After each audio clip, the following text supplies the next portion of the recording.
오늘 말씀 제목 함께 따라해 보실까요? 빛의 갑옷을 입자. 빛의 갑옷을 입자. 빛의 갑옷을 입자. 이 빛의 갑옷을 입자라는 이 말은 무엇을 뜻하는 것일까요? 빛의 갑옷은 곧 에베소서 6장에 기록된 하나님의 전신갑주를 의미합니다. 또한 이 빛은 빛으로 오신 예수님, 다시 말해 주 예수 그리스도로 옷 입으라 라는 의미가 담겨 있지요. 주 예수 그리스도로 옷을 입고 그 입은 옷이 가진 거룩한 의미, 또 그 영적인 무게감을 잊지 말아야 한다.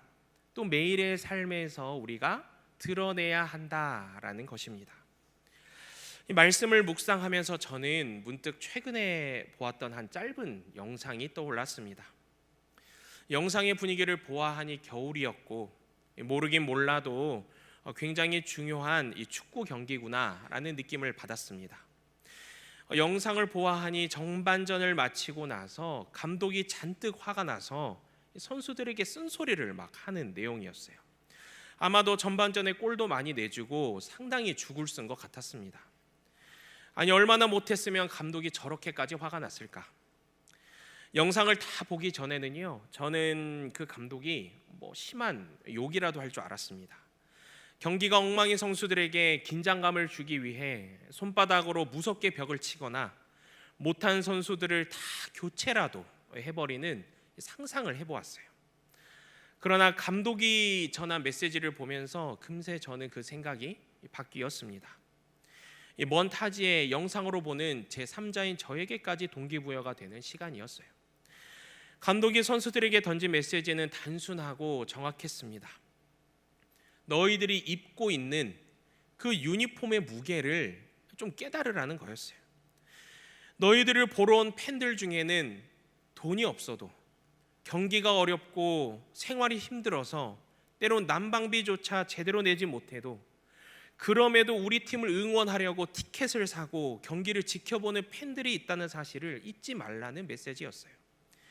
그런 팬들을 생각하면 절대로 이런 죽쓰는 경기를 보여줄 수 없고, 그런 팬들을 생각하면서 너희들이 입고 있는 그 유니폼의 무게를 다시 생각해라 라는 이야기였습니다. 카메라에 이렇게 선수들이 비춰질 거 아닙니까? 영상에 그 눈빛을 제가 쓱 보니까 뭔가 확실히 바뀐 태가 났습니다. 동기부여가 됐다는 소리겠지요.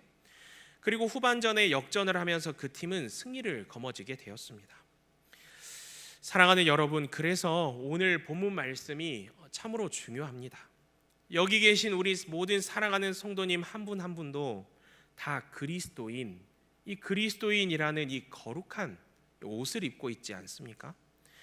빛의 갑옷을 입으라, 다시 말해 주 예수 그리스도로 옷 입으라 라는 이 하나님의 말씀을 따라 바라기는 이 시간 함께하는 성도님 한 분 한 분이 내가 그리스도인이라는 거룩한 옷을 입었음을 깨닫고 그에 걸맞는 거룩한 모습으로 오늘 하루를 살아낼 수 있는 저와 여러분 될 수 있기를 주님의 이름으로 축원합니다.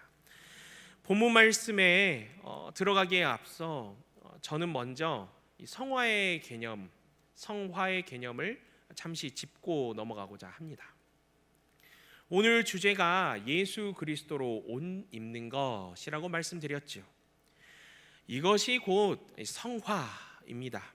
성화라는 개념을 한 문장으로 요약해 본다면 그리스도로 옷 입는 것이라고 정의해 볼 수 있다는 거예요.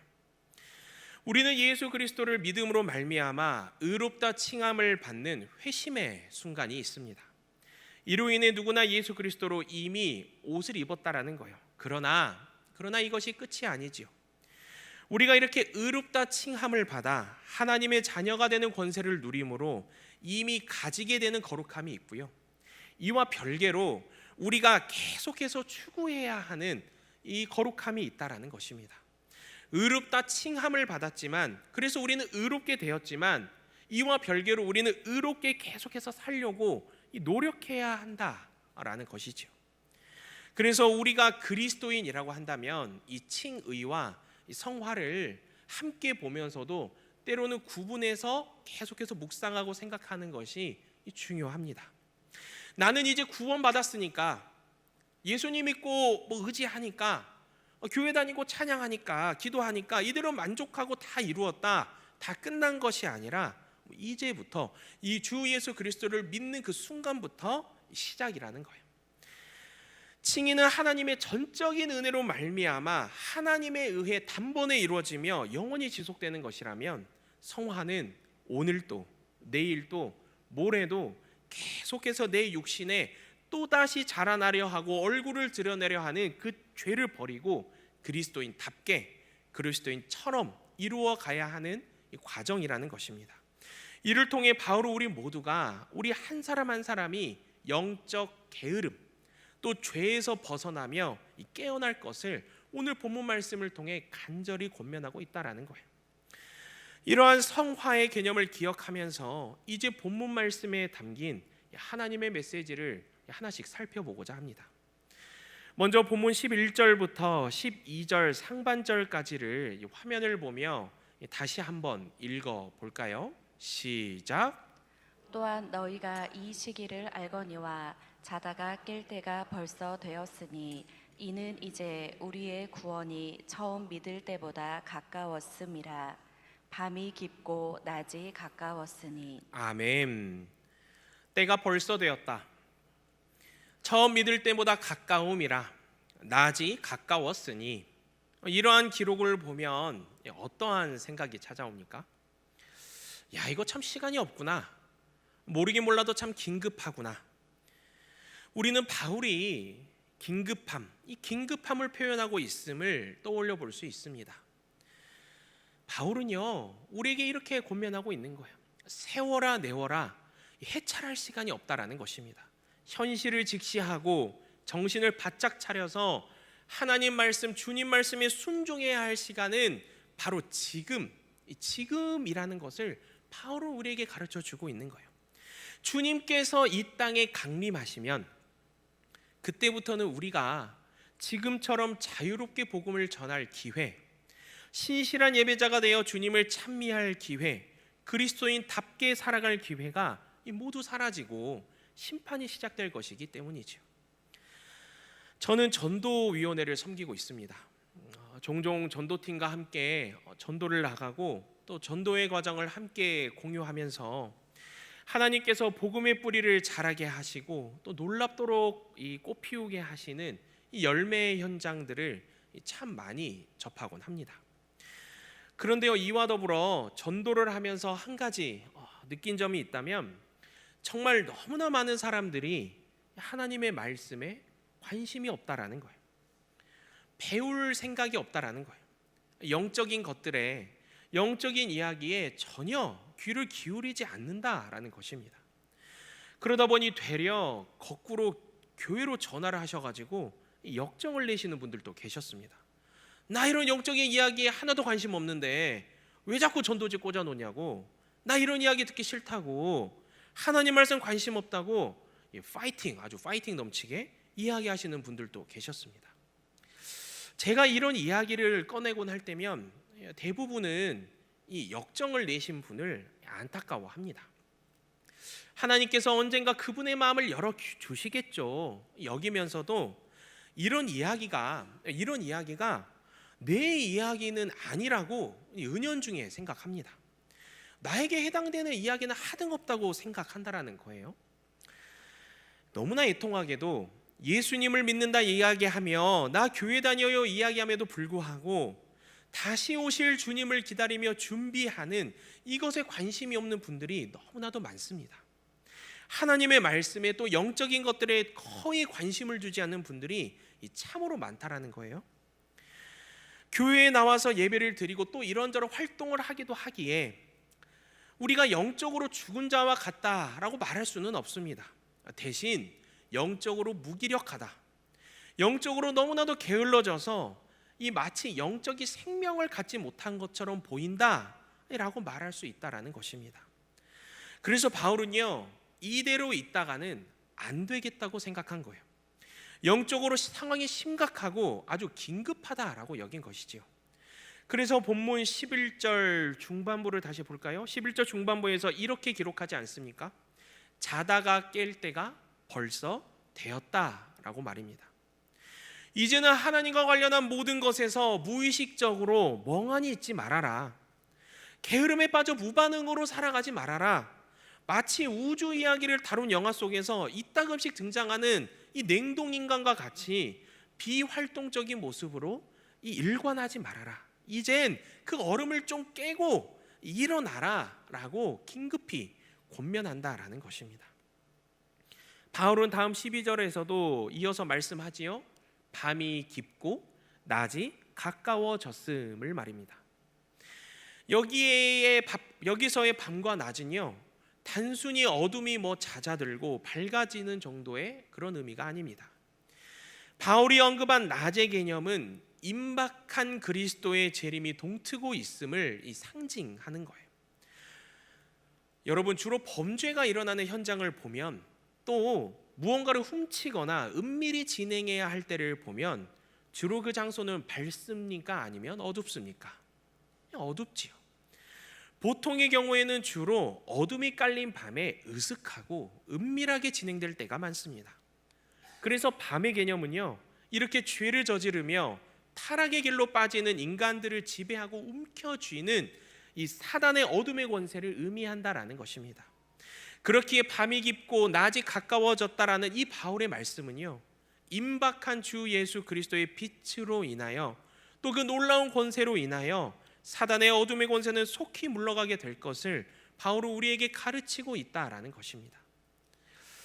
이 사랑하는 여러분, 그럼에도 바울의 이러한 긴급한 권면에도 우리는 참 안일하게 살아갈 때가 많습니다. 찬양으로, 말씀으로, 뜨거운 기도로 마라나타 주 예수여 오시옵소서 부르짖을 때는 언제고, 정작 우리의 모습을 돌아보면 결코 다시 오실 주님을 기다리는 모습이 아니라는 거예요. 정말 우리 주님께서 다시 오실 것을 굳건히 믿는다면 인생에서 매일 엉뚱한 것을 선택할래야 선택할 수가 없고 죄된 모습으로 살려는 시도조차 할 수가 없다라는 것입니다. 우리는 의롭다 칭함을 받았고 또 우리는 의롭게 되었기에 앞으로 하나님께서 내게 허락한 이 땅에서의 인생 삶을 의롭게 살고자 노력할 수밖에 없다라는 것입니다. 저는 아직도 이전에 사역하던 교회에서 맡았던 이 중등부 아이들을 잊을 수가 없습니다. 정말이지 말 그대로 천방지축, 유아 독존인 친구들이었어요. 일단 기본적으로 한번 이야기해가지고는 듣지를 않더라고요. 마치 벽 보고 대하는 것처럼. 이 청소년 친구들은 중간고사 그리고 기말고사 이 시험이 중요하지요. 시험 기간이 되면 기이한 일이 일어납니다. 공부해야 한다고, 학원 보충 수업 있다고 주일날 교회를 나오지를 않아요. 자기 그동안 놀았기 때문에 공부해야 된다는 거예요. 그런데요, 그렇게 예배에 함께 하자는 말도 안 듣고 주일날 쏙닥쏙닥 빠지는 친구들이 주중에는 말도 안 했는데 책을 잔뜩 싸들고 교회로 찾아옵니다. 교회 어디 조용한 곳에서 밀린 공부 좀 하겠다는 거예요. 주일날은 교회 안 나오고 주중에는 교회 나오고, 여러모로 오묘한 감정이 들었지만 어떡합니까? 응원을 하면서 이 공부할 만한 장소를 알아봐 줍니다. 그리고 저는 그 친구들이 잘하고 있는지 한두 시간 정도 후에 쓱 찾아가 봅니다. 그러면 그 귀요미 중등부 친구들이 뭐 하고 있었을까요? 열심히 공부하고 있었겠습니까? 네. 교회 체육대회 때나 쓸 놀이 물건들을 어디 사물함에서 다 꺼내가지고 이 신나게 그들만의 체육대회를 하고 있었다라는 거예요. 그래서 제가 물어봅니다. 시험 며칠 남았길래 그렇게 할 양이냐? 괜찮습니다 목사님, 걱정하지 말아요. 걱정하지 말라는 거예요. 시험 일주일이나 남았다라는 거예요. 그리고 이어서 저는 있든지 말든지 상관않고 체육대회를 이어서 막 하는 겁니다. 그로부터 며칠이나 또 지났을까요? 이 친구들이 주중에 또 책을 잔뜩 싸들고 교회로 옵니다. 왜 왔냐고 그러니까 공부하러 왔대요. 오늘 컨디션 너무 좋다고, 오늘 아주 걸어다니는 답안지가 되어주겠다고 아주 조용한 장소를 알아서들 찾아갑니다. 저는 또 의심의 영이 찾아와서 또 체육대회 할까 싶어서 또 2시간 정도 지나서 쓱 하고 찾아가 봅니다. 그러면 이 친구들이 뭐 하고 있었을까요? 컨디션이 최상이라던 친구들이 각자 자리를 잡고 코를 골고 자고 있었다라는 거예요. 걱정이 되어가지고 막 깨웠더니 목사님 걱정하지 말라고, 시험 3일이나 남았다고, 3일이면 충분하다고, 괜찮다라는 거예요. 그러게 또 며칠이 지나서 시험 하루 전날 또 옵니다. 이제는 뭐 말씀 안 드려도 아시겠죠? 쓱 가서 보면 천방지축이라는 거예요. 그리고 저한테 뭐라고 했을까요? 목사님 걱정하지 말라고, 우리는 아직 12시간 정도 남았다고, 시간 많다고, 우리 시간 충분하다고. 이제는 저는 신뢰를 다 잃어버렸습니다. 그래서 시험 10분 전에 쓱 찾아가면 청반지축 놀다가 목사님 10분 남았다고, 또 5분 전에 찾아가면 목사님 5분 남았다고, 이렇게 말할 친구들일 것 같은 거예요.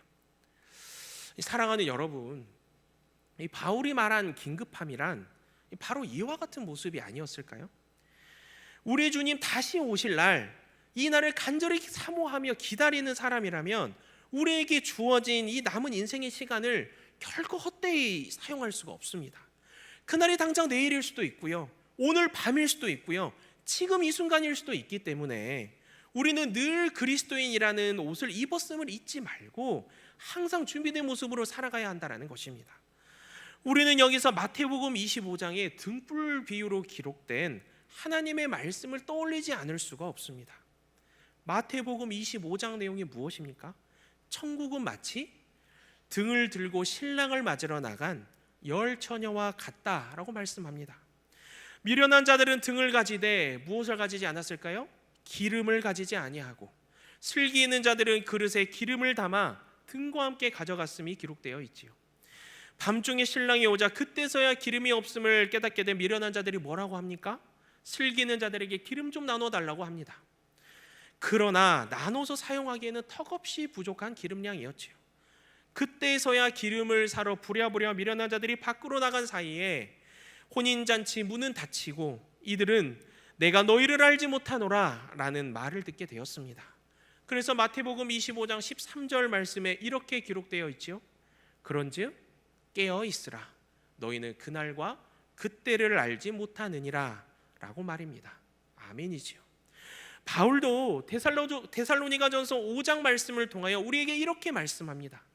이 말씀은요, 함께 화면을 보며 한 목소리로 읽었으면 좋겠습니다. 함께 읽어볼까요? 시작. 형제들아, 때와 시기에 관하여는 너희에게 쓸 것이 없음은 주의 날이 밤에 도둑같이 이를 줄을 너희 자신이 자세히 알기 때문이라. 그들이 평안하다 안전하다 할 그때에 임신한 여자에게 해산의 고통이 이름과 같이 멸망이 갑자기 그들에게 이르리니 결코 피하지 못하리라. 형제들아, 너희는 어둠에 있지 아니하매 그날이 도둑같이 너희에게 임하지 못하리니 너희는 다 빛의 아들이요 낮의 아들이라. 우리가 밤이나 어둠에 속하지 아니하나니 그러므로 우리는 다른 이들과 같이 자지 말고 오직 깨어 정신을 차릴지라. 아멘. 아멘입니다. 사랑하는 여러분, 우리는 주 예수 그리스도의 옷을 입은 그리스도인입니다. 바울의 말씀처럼 우리는 다 빛의 아들이요 그렇기에 밤이나 어둠에 속하지 않은 자들입니다. 언젠가 이 땅에 속히 다시 오실 주님이시기에 늘 그리스도인이라는 옷을 입었음을 잊지 말고 항상 준비된 모습으로 살아갈 수 있는 저와 여러분 될 수 있기를 주님의 이름으로 축원합니다. 이어서 본문 12절 하반절부터 13절까지 말씀을 좀 살펴볼까요? 어떻게 기록되어 있습니까? 화면을 보며 다시 한번 읽어볼까요? 시작. 그러므로 우리가 어둠의 이의를 벗고 빛의 갑옷을 입자. 낮에와 같이 단정히 행하고 방탕하거나 술 취하지 말며 음란하거나 호색하지 말며 다투거나 시기하지 말고. 아멘. 12절에서 바울은요, 우리가 어둠의 일을 벗으라 라고 말씀합니다. 여기서 벗으라 라는 이 권면의 단어에는요, 버리라 그리고 포기하라 라는 의미가 내포되어 있습니다. 어둠의 일은 그리스도인이 빠질 수 있는 모든 종류의 죄를 포함하겠지요. 따라서 어둠의 일을 벗으라 라는 바울의 이 권면에는요, 이제 이 악의 길에서 좀 돌이켜서 하나님 앞에 나와 엎드려 회개하라 라는 메시지가 담겨 있는 것입니다. 우리는 보통 알고 지은 죄, 모르고 지은 죄를 이야기합니다. 정말로 죄인지를 몰라서 죄를 짓게 되는 경우도 필시 존재하겠지요. 그러나 대부분의 경우는 우리는요 스스로 선택해서 죄를 짓곤 합니다. 죄인 줄 알면서 짓는다라는 거예요. 그 순간의 유혹에 넘어에서 그 순간 자신이 죄의 길을 선택했다라는 것이죠. 내가 잠시 이성을 잃었다, 순간의 유혹에 무너지게 되었다, 넘어지게 되었다, 어떤 이유가 존재하든지 간에 처음 그 죄의 시초에, 그 길로 들어서는 시초에는 알면서도 또 길을 걷겠다라는, 그 길을 걷겠다는 자신의 선택이 존재했다라는 거예요. 죄라는 이 무거운 주제에 비하면 다소 가벼운 이야기겠지만 다이어트를 한번 생각해 봅시다. 정말 몸무게 감량을 고민하고 뭔가 건강한 몸을 되찾아야겠다 진지하게 결정했다면 그때부터 운동과 식이요법은 필수입니다. 아무리 내가 운동을 한 적이 없고 운동이 싫다 할지라도 집 앞에 하루 최소 30분에서 1시간 공원이라도 돌아야 한다라는 거예요. 먹을 것 또한 당연하죠. 건강한 몸을 되찾기 위한 식단을 만들어서 본인이 진지하게 다이어트를 고민한다면 이것을 철저히 지켜야 할 것입니다. 다이어트와 건강한 몸을 되찾기 위해 예를 들어 퇴근하고 저녁마다 집 앞 공원을 돌기로 제대로 결심했다고 한번 생각해 볼까요? 운동을 며칠이나 했을까? 어느 날 집에 왔는데 그날따라 직장에서 일도 많았고 바깥 날씨는 사람 숨막히게 하는 푹푹 찌는 폭염 날씨라고 생각해 봅시다. 저녁마다 집 앞 공원을 돌기로 결심한 지가 며칠도 안 됐는데 날씨도 나를 향해 나오지 마라 폭염이다 말을 거는 것 같고 경고하는 것 같고 몸도 뭔가 찌뿌둥한 것 같아요. 그래서 에이 몰라, 그리고 공원을 돌지 않았다면 이후에 어찌되었건 그것은 본인이 선택한 길이겠죠. 식이요법도 마찬가지입니다. 멋들어지게 이렇게 식단 조절할 거야, 저렇게 먹을 거야, 제대로 식단 조절 해보겠다 선포해 놓고 오는 길에 피자 치킨에 눈 멀어서 아유 그래 맛있게 먹으면 0칼로리야, 다이어트는 원래 내일부터라 그랬어, 이 말하고 앉아 있으면서 막 피자를 입에 놓고 있으면 이후에 어찌되었건 본인이 선택한 길인 거예요. 죄 또한 마찬가지라는 것입니다. 그래서 바울은 본문 12절 하반부 말씀을 통해 우리에게 이렇게 강하게 권면합니다. 빛의 갑옷을 입으라 라고 말입니다. 우리를 안전하게 보호하시며 지켜주시는 예수 그리스도의 빛이 임하는 이 갑옷이라는 거예요.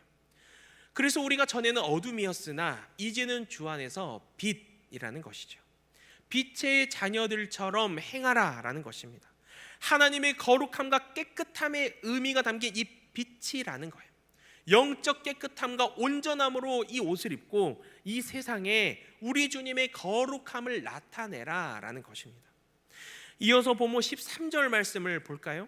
빛의 갑옷을 입고 나서는 낮에와 같이 어떻게 하라고요? 단정히 행하라. 단정히 행할 것을 바울은 권면합니다. 그리고 방탕하지 말아라, 술 취하지 말아라, 음란하지 말아라, 호색하지 말아라, 다투거나 시기하지 말아라. 이어서 우리에게 권면합니다. 바울의 이 단정하게 행하라 라는 이 권면은요 영적인 의미가 여러 가지로 담겨 있는 권면입니다. 다 소개해 드릴 수는 없고 간략하게 3가지 정도로 이 권면의 뜻을 소개해 드리려고 하는데요. 단정하게 행하라는 첫 번째 권면의 뜻은 하나님을 기쁘게 하는 방식으로 살아라라는 것입니다. 한번 따라해 볼까요? 하나님을 기쁘게 하는 방식으로 살아라. 하나님을 기쁘게 하는 방식으로 살아라. 우리가 스스로 죄의 길을 선택해 오기도 했던 것처럼 이제는 내가 어떻게 하면 하나님의 마음을 시원케 해드리는 선택을 할 수 있을까? 어떻게 하면 하나님을 기쁘시게 해드릴 수 있을까? 끊임없이 생각하고 옳은 길을 따르며 의의 길을 걷고자 노력해라. 이것이 단정히 행하는 것이다. 바울은 우리에게 권면하는 것입니다. 단정하게 행하라는 두 번째 권면의 뜻은 무엇일까요? 한번 따라해 볼까요? 시작. 우리 주님과 사람들 앞에서 정직하게 행하라 라는 것입니다. 이것은 곧 우리에게서 매일 드러나는 삶, 다시 말해 남들이 우리를 보고 판단하는 겉모습의 삶이 되겠죠. 그 겉으로 드러나는 삶이 우리의 내적인 본성과 일치하도록 행하며 살아라 라는 것입니다. 이 두 번째 권면의 뜻을 훈련하기에 가장 좋은 도전의 환경은 누군가 지켜보지 않는 곳에서 나 혼자 있을 때라고들 합니다. 학창 시절 이제 야자 시간을 떠올려 보면 바로 빠르게 이해가 되지요. 아무도 안 볼 때, 선생님 없을 때는 옆에 앉은 친구, 앞에 앉은 친구, 뒤에 앉은 친구, 대각선에 앉은 친구, 저 멀리 앉은 친구에게까지 야자 시간만 되면 왜들 그렇게도 다양하게 할 말이 많은지 아주 입이 쉬지를 않는다라는 거예요. 그러다가 저 멀리서 익숙한 슬리퍼 소리가 들립니다. 야자 당직 선생님이겠죠? 그러면 언제 떠들었냐는 듯이 아주 제대로 각이 잡혀서 책을 이렇게 뚫어지게 보는 척을 합니다. 이렇게 책이 야자 끝날 때까지 다들 똑같은 페이지예요. 넘어가지를 않습니다. 그러다가 선생님 떠나시면 다시 토크 시즌 2가 시작이 되는 것이죠. 사람들 앞에서는 눈 가리고 아웅하며 정직하게 행하는 척할 수 있을지언정, 그래서 사람들을 어떻게든 속일지언정 우리 주님까지 속일 수는 없습니다. 우리 주님과 사람들 앞에서 언제나 어디서나 무엇을 하든지 정직하게 행하는 것, 겉으로 보이는 모습과 나의 내면의 모습이 동일하게 일치하는 것, 이것이 단정하게 행하는 것의 두 번째 권면의 뜻이라고 말할 수 있는 거예요. 단정하게 행하라는 세 번째 권면의 뜻은 한번 따라해 볼까요? 시작. 성화된 삶을 살아라 라는 것입니다. 앞서서도 말씀드렸지만 그리스도의 재림을 갈망하는 그리스도인의 특징은요, 거룩한 행실과 경건함입니다. 어제나 오늘이나 내일이나 변치 않고 거룩하게 살아 하나님을 기쁘시게 하고 하나님을 높이는 삶을 최고 목적으로 삼는다라는 거예요. 매일 그렇게 성화의 삶을 살아낸다라는 것이죠. 이처럼 우리는 세 가지 권면의 뜻이 담긴 그 의미를 기억하며 마음에 새기며 어떻게 살아야 한다고요? 낮에와 같이 단정히 행하여야 한다라는 것입니다. 그래서 이 시간 저도 바울의 권면을 따라 동일하게 함께 권면 드립니다. 방탕하지 마십시오. 술 취하지 마십시오. 음란하거나 호색하지 마십시오. 서로가 서로를 다투거나 시기하지 마십시오. 그리고 빛의 갑옷을 입으십시오. 주 예수 그리스도로 옷을 입어 낮에와 같이 단정히 행하는 삶을 살아낼 수 있는 저와 여러분 될 수 있기를 주님의 이름으로 축원합니다. 다음으로 본문 14절 말씀을 살펴보면 어떻게 기록되어 있습니까? 화면을 보며 다시 한번 읽어볼까요? 시작. 오직 주 예수 그리스도로 옷 입고 정욕을 위하여 육신의 일을 도모하지 말라. 아멘. 주 예수 그리스도로 옷을 입으라. 오늘 함께 계속해서 나누는 말씀의 주제가 이 14절 말씀에 등단합니다. 주 예수 그리스도로 옷을 입는다라는 것은요, 하나님의 아들 예수 그리스도를 믿어서 하나님의 자녀가 된 사람들이 계속해서 영적으로 성장하는 것을 가리킵니다. 이러한 성장을 통해 이전에 죄악된 생각들, 못된 습관들, 옛날에 그 세상에 때가 묻은 옷들을 계속해서 벗어내고 하나님의 의와 진리와 거룩과 사랑이라는 영적인 새 옷을 입는다라는 거예요. 이런 찬양이 있지 않습니까? 하나님의 꿈이 나의 비전이 되고, 예수님의 성품이 나의 인격이 되고, 성령님의 권능이 나의 능력이 되길 원하고 바라고 기도합니다. 우리가 예수님의 성품을 닮아가고 싶다고 계속해서 기도하잖아요. 하나님의 자녀가 된 사람들이 계속해서 영적으로 성장할 때에, 영적인 새 옷을 입게 될 때에 우리의 성품은 갈수록 주님의 성품을 닮아간다라는 거예요. 주 예수 그리스도로 옷을 입는다라는 것이죠. 그렇게 주 예수 그리스도로 옷을 입고 바로 우리에게 무엇을 도모하지 말라고 하느냐? 정욕을 위하여 육신의 일을 도모하지 말라라고 말씀합니다. 우리의 성품은 이제 갈수록 주님의 성품을 닮아가는데, 닮아갈 일만 남았는데, 이토록 거룩하고 이토록 성스러운 주 예수 그리스도의 옷을 입고 나서도 정욕을 위하여 육신의 일을 도모하고 앉아 있다면 이것은 아주 안 맞아도 한참 맞지 않는 모습이라는 것이죠. 제가 처음에 운동 경기 유니폼 이야기를 예시로 들었었지요. 운동 선수가 잘 나가는 우승팀의 유니폼을 입고 경기에 출전합니다. 당연히 잘 나가는 우승팀이니 그 유니폼을 입으면 마치 자기도 뭔가 같이 우승한 것 같고 굉장히 뿌듯하고 자랑스럽겠지요. 그러나 선수로서 그의 가치를 결정하는 것은 그가 입은 유니폼이나 팀 이름이 아니라 그가 가진 실력입니다. 그 팀에서 자신 또한 우승 트로피를 계속해서 따낼 수 있는 능력 있는 선수라는 것을 보여주려고 끊임없이 부더니도 노력해야 한다는 거예요. 비단 스포츠뿐이겠습니까? 판사도 마찬가지입니다. 판사가 자신의 직책에 맞는 법복을 입지만 판사로서 그의 가치를 결정하는 것은 솔로몬과 같이 판단하는 지혜와 이 사법적 지식이겠지요. 저도 그렇습니다. 말씀을 전할 때마다 또 주일이 될 때마다 저는 이 목회자 셔츠를 입는데요. 입을 때마다 이 목회자라는 직분이 주는 거룩한 무게감이 저를 더 기도하고 저를 더 돌아보게 합니다. 교회에 오기 전에 하나님을 한 번 더 바라보게 합니다. 그러나 목회자로서 그 가치를 거룩하게 하는 것은 이 단순한 셔츠가 아니라 정말로 참 목회자다운 모습이어야 하겠지요. 이 시간 함께하는 우리 모든 성도님 한 분 한 분 또한 그렇습니다. 예수 그리스도를 구주로 영접하는 사람은 그리스도인이라는 정체성을 갖습니다. 그리스도로 옷을 입은 사람이 되겠지요. 그러나 그리스도인으로서 그 가치를 거룩하게 하는 것은 성도님 한 분 한 분이 끊임없는 성화의 이 씨름의 과정, 또 하나님을 어떻게 하며 기쁘시게 해드릴까 꾸준하게 다름질하며 노력하는 영적인 신실함의 과정이 될 것입니다. 사랑하는 여러분, 잊지 마십시오. 우리는 그리스도로 옷을 입은 사람들입니다. 빛의 갑옷을 입은 사람들입니다. 그리스도인이라는 정체성을 가진 사람들입니다. 그렇기에 우리 안에는 성령 하나님께서 내주하십니다. 우리를 날로 충만케 하시며 새롭게 하십니다. 그렇기에 그렇게 끊임없이 그리스도 안에서 성화된 자로 살아가려 노력하십시오. 성령 하나님께서 도우심을 믿으며 나와 함께 하심을 믿으며 죄의 권세에 굴복하지 않도록 씨름하고 또 씨름하십시오. 이로 말미암아 주님을 다시 만날 그날, 주님께서 나를 부르실 그날, 사랑의 주님, 나의 나된 것은 다 하나님의 은혜였습니다. 주님께 기쁨으로 감사를 고백할 수 있는 저와 여러분 될 수 있기를 주님의 이름으로 축원합니다.